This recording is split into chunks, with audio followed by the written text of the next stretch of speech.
Morning. Well, in W1, I'm here with Autolemy. You've just written your first book and first album, and this is your very first interview, so how are you feeling?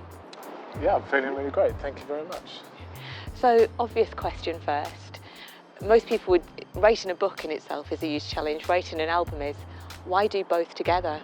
When I first started writing the songs, there just seemed to have a sort of story behind it. And as I further developed the album, it just made so much sense to write the story as well. What's the book about? The book is based in 1970s England and centred around a young character by the name of Lee Walker, who accidentally catches his mother with another man, kind of like a wrong place, wrong time scenario. From that point onwards, all hell breaks loose, and basically there's a family breakup, and Lee is punished in ways that he could never have imagined, and so decides to run away. So I can't really give away too much about the adventure, but suffice to say he ends up in France and with an ally from a quarter he could never have imagined.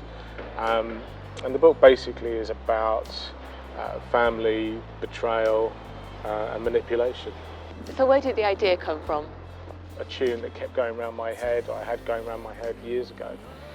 And as I would be walking along the street, I just keep hearing this run away, run away, run away in my mind, and that's all it was. And I didn't know what to do with it.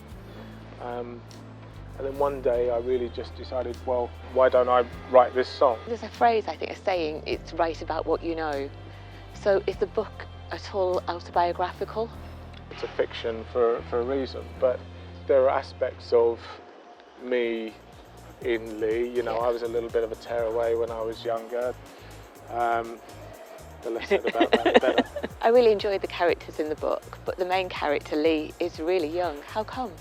Personally, I've always felt that adults underestimate children, even at a young age. When we were young, we had a fair idea of what was going on. The second reason was that in Runaway, there's a really key line in the middle of the song, which is, where do you go when you're 7 years old?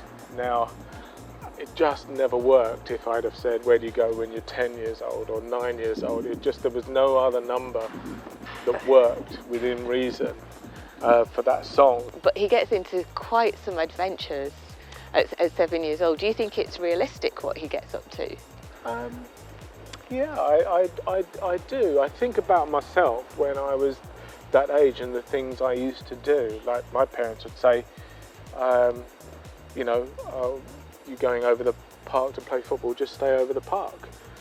But I didn't stay over the park. Was that part of the story to set it in the 70s, that time where there were no mobiles, no internet?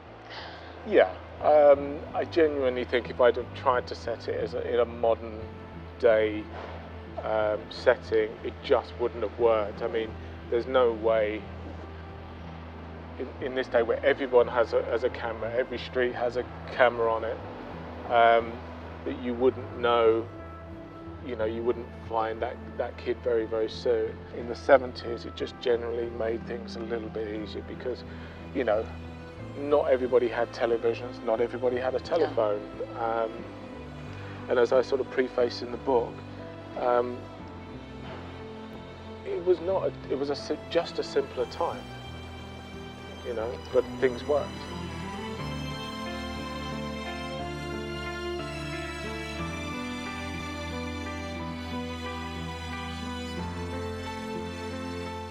But what I really liked is you have linked it all together.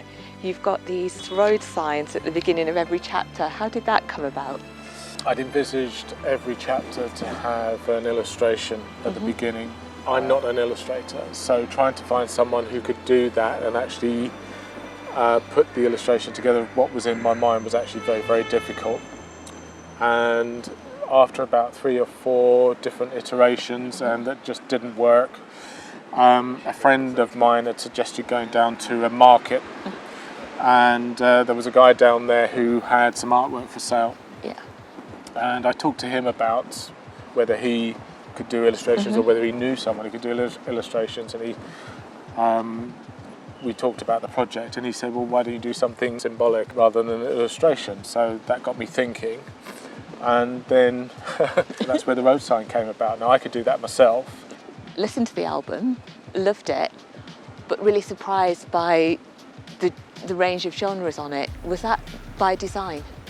I've got a very large record collection, and that spans 60s, 70s, 80s, 90s, 2000s.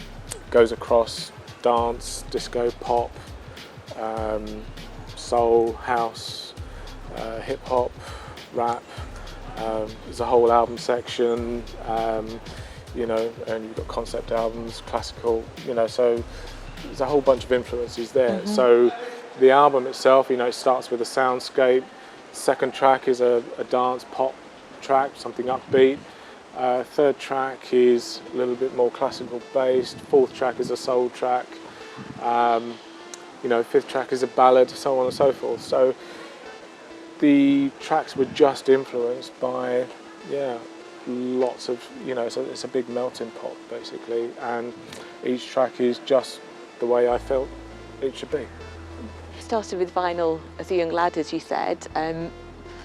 What's kept you with it, and how much have you got? I like something tangible to play my music with. I mean, I listen to electronic stuff on my phone and everything, but it's nice to sort of go home and put a record on. Plus, when I was young, I used to DJ, so I used to like to mix records and stuff like that, so which I still do. So that's why I like vinyl so much. It's a really unusual product. I've never come across anything like this before. The book with a CD and a download in there. And how do you want people to use the product? Do you read the book and listen to the music at the same time?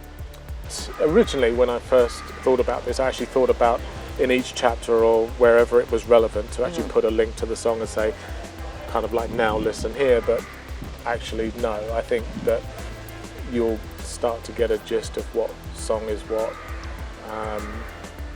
You know, when you listen to the album, and it's entirely up to the listener whether they listen alongside that or listen separately, or whenever they're in the car or, you know, on headphones, whatever they want to listen to it is fine.